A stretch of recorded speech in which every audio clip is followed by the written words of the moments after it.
How do you know 1774 is a good date? Good question. You don't. Trickery, trickery, trickery. That's what that is. That's not original. The original frame for the Federal window, Georgian, the Greek Revival, and then the new crap. The height of this is probably only 25, 26 inches, right? Obviously not the code.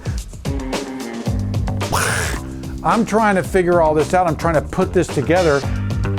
And that typical 5-bay orientation, the size of the windows, the form of the house, I'm like, yeah, that's very handsome. That's very typical of that period. And he's saying, well, I want to take it into the Greek Revival era. I'm telling him to take the Georgian route. We're kind of wrestling with that. Hey guys, Brent Hull, Old House Handbook. We're looking at a 1773 historic house in Lexington, Mass. Come join me.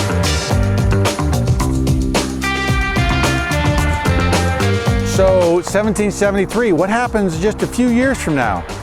The American Revolution. This was a Minuteman's house, okay? One of the 77 Minutemen that faced the British. The British are coming, all that kind of cool American history. His name's inscribed in downtown Lexington, so it's really, really cool history here. Now this house used to be up on the turn, but when the highway came in, the turnoff, they moved the house back.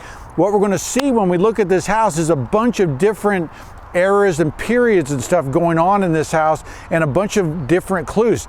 David Supple is a design build architect up here in New England Design Construction. We just did a podcast, so you want to check that out, us walking through and looking at this house. Kind of a fun project here, kind of what does this house want to be? Would I buy it? Would I not buy it? Kind of what's going on. I've been told, okay, that it's a 1774 house built by a Minuteman, right? That was in the American Revolution. I've been told that it got moved from the front of the street and that the barn was original to it, okay? I look at this barn and I go, there's nothing original there. And so what are the things I'm seeing? It's the lanterns, the way they've done the plugs around the outside, just that whole form, the pork chop ends. It's just like, there's nothing old about that in my mind. So then I focus on this house and that typical 5-bay orientation, the size of the windows, the form of the house. I'm like, yeah, that's very handsome. That's very typical of that period. How do you know 1774 is a good date?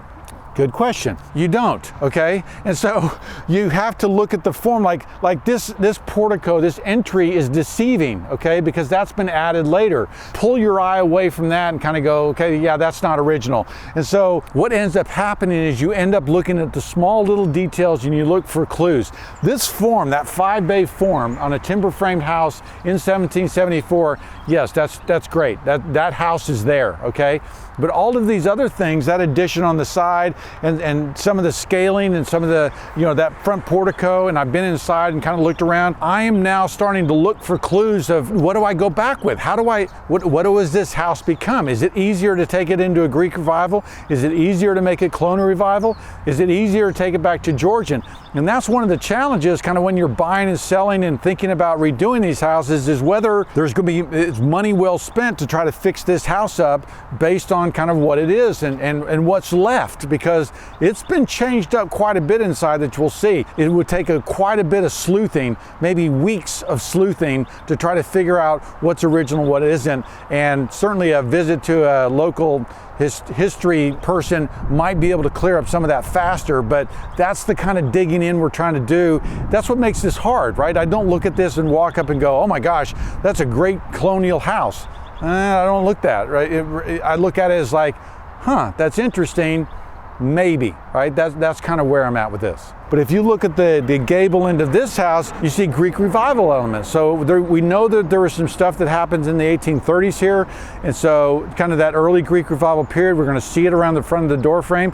We're gonna look at the windows, we're gonna check out some stuff. And really I have more questions than answers. And one thing David wants to do is he's actually gonna take this house and turn it into a home and studio. So the barn will be his studio for all his team and all his people. And so it's gonna be pretty cool. And he's saying, well, I wanna take it into Greek Revival era. I'm telling them to take the Georgian route. We're kind of wrestling with that. We're going to try to figure that out. But this house is a blank slate in many respects because it's so, one, you'll see it on the first floor, it's completely open, the walls are gutted, and there's more questions than answers that I have of kind of when this house is built. But let me talk to you about what I'm seeing when I look at this house and kind of what's going on here.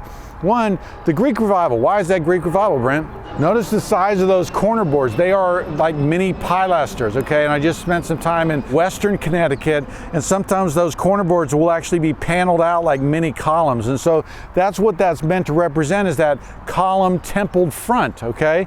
But you'll notice that the Greek revivals that I was looking at have a lower pitch, more in that classical Greek temple shape than this steeper pitch, because this was a Georgian house, right? And so this house has been converted from that 1774 to the 1830s when it becomes Greek revival. But it wants to be, okay, more of a federal, Georgian house than it wants to be a Greek revival house. But those wide pilasters on the end, the molding, the capital molding at the top of that pilaster on the right is a Greek revival shape. The one on the left has been replaced. It's a little bit different, and we're going to see a lot of that as we look around here. These windows are insert cheap fake windows. The 2/1, that's, trickery. That's what that is. That's not original. One of the things that's difficult is we're looking at the parts and pieces and individual moldings to try to figure out when this house was built, right? This little form right here with that elliptical fan light and these fluted columns, right, looks 1920s to me, okay? This window type and that window frame, the way this panel is set in here, the fact that I've got an 1.75 inch door here, all to me look 1920s, okay? Looking inside, right, I can see a Greek revival pilaster there. There's a pilaster with entasis, right, that goes up, and I've got a Greek molding, Greek capital at the top. Okay, there's the 1830s Greek revival thing. If I come over here and look at this window frame, this is a very typical federal window frame. I got a big thick sill at the bottom. I've got this architrave that runs around the outside. Look at the way that this is cut in, that you've got two separate moldings and the way the siding bucked into the back of it. Is this siding original? Look at the siding here. I've got nails that have been, are staining right here, this iron rusted staining. That to me is a 1900s, 1920s nail, maybe even a galvanized nail they're all failing. I see some failing here, but this isn't failing as much. And so I'm like, well, some of this might be more original, some of that is new. So I look at this portico as being a new piece that was going on there, or at least a replacement of something that was older. So again, if I'm thinking Georgian, I know all this was added later, so I'm kind of blocking my mind out, right? So I look at the slate roof, I wonder about the slate roof being original. That eave detail, the way that eave is built is suspect to me of whether that's original. So you'll see more of that inside because a lot of it has been cut away when it got moved. This house possibly was disassembled and then reassembled, okay? And I'm gonna show you that inside.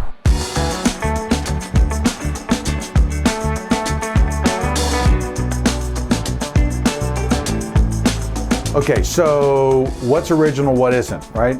The height and size of the spindles and everything else I wouldn't look at it and go, this is a federal stair, but the scale of it and where it is, and like if I put my hand on it like this, my hand's way down here, the height of this is probably only 25, 26 inches, right? Obviously not the code. This wall was put in later, so you came into an entry hall, and whether this was an original stair placement or anything like that, that's up in the air.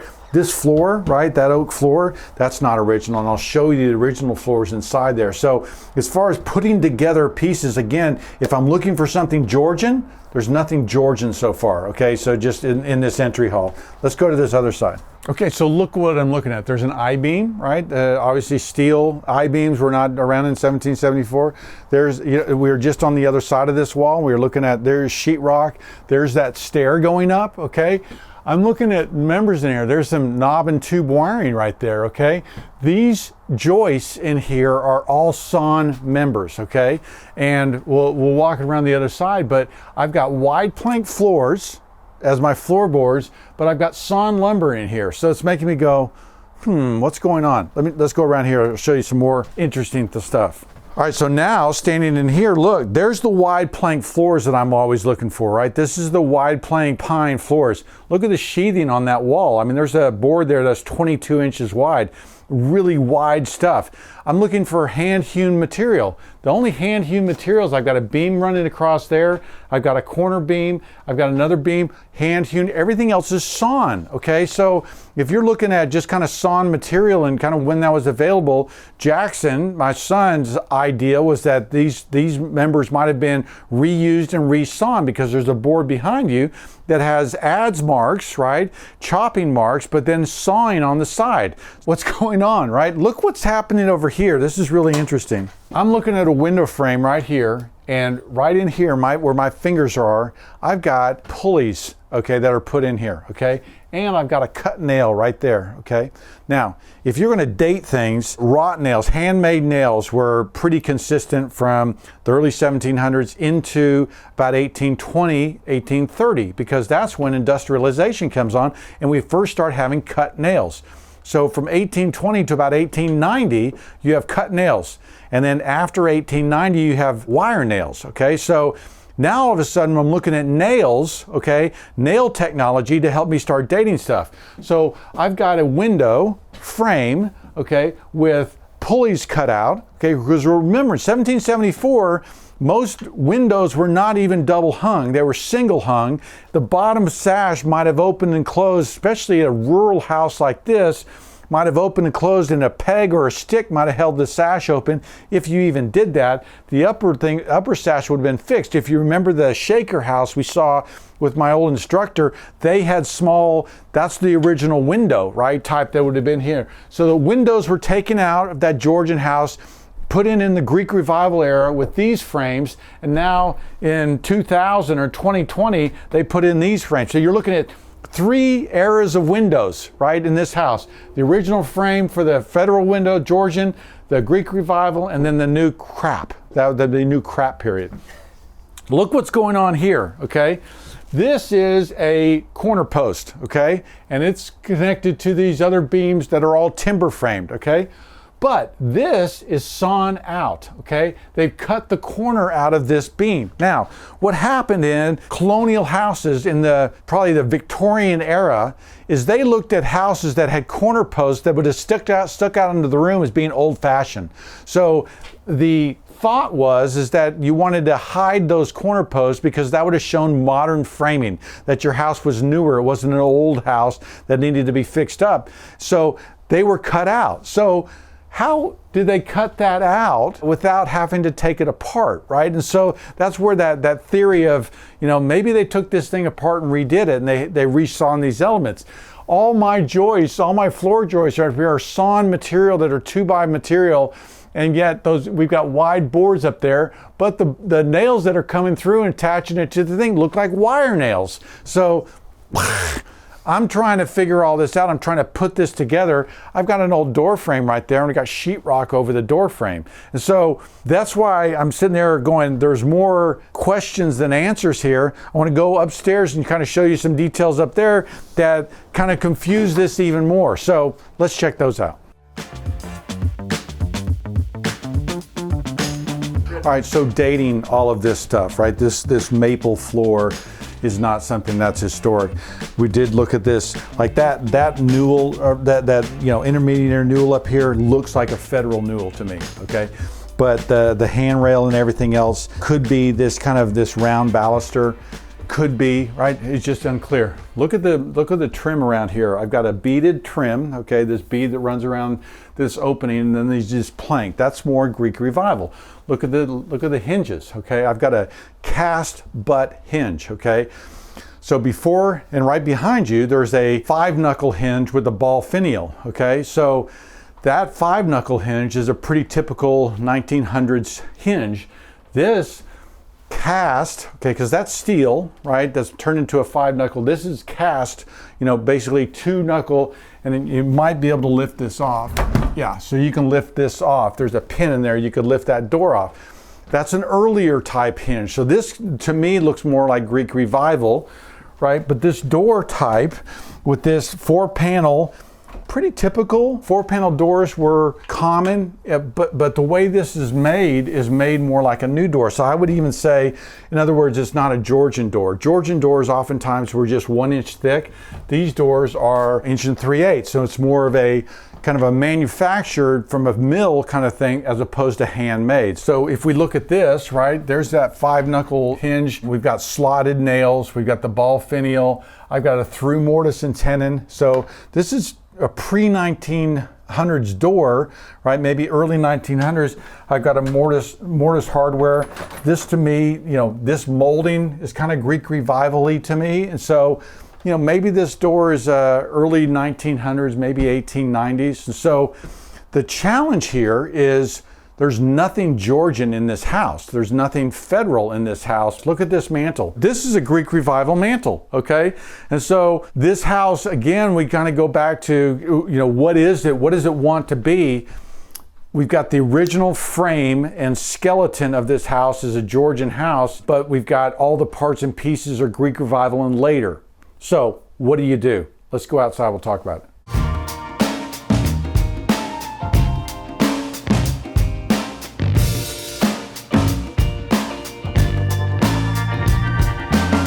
Okay, so do you buy it? Do you not? What do you turn it into? What do you go back to, okay?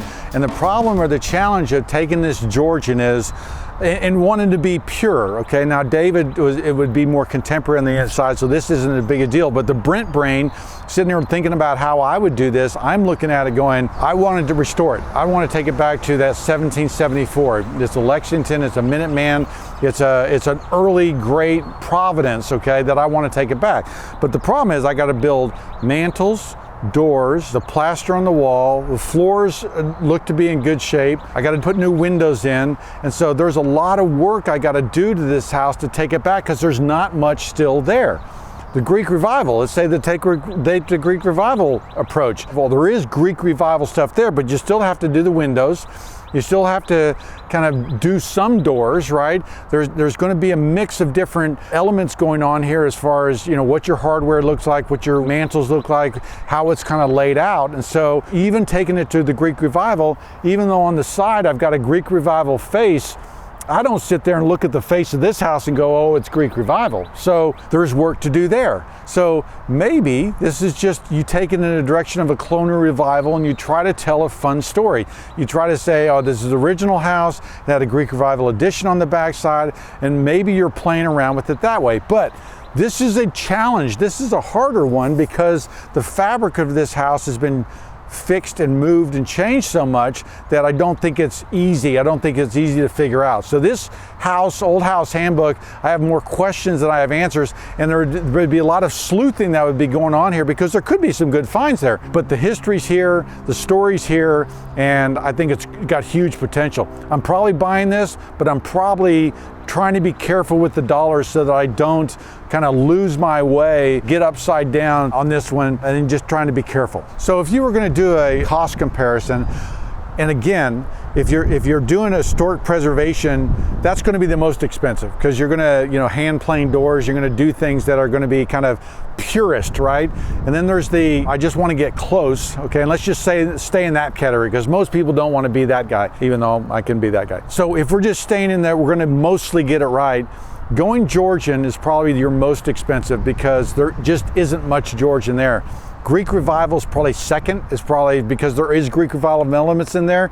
And then colonial revival would be the third least expensive because there's so much colonial revival fabric that you can play with, mantles and stairs and doors and different things, and capture the spirit of the house without being a purist. So that would be how I would look at it, kind of how I'd try to put it together. And so, I'd be leaning towards some different stories, but that's how I would look at it. Let me know what you guys think on these old house handbooks. Do they help? Do you like them? I'm Brent Hull. Thanks for watching.